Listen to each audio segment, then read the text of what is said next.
Hello everyone, welcome to Sounds of English. Lesson number 17.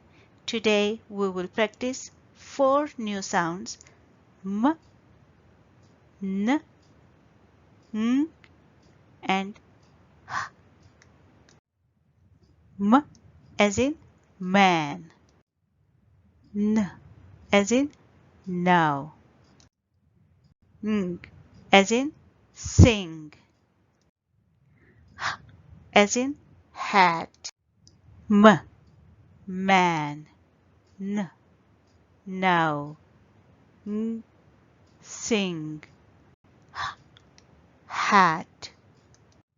If you find this lesson helpful, please hit the like button, subscribe the channel for new notification, and don't forget to leave the feedback.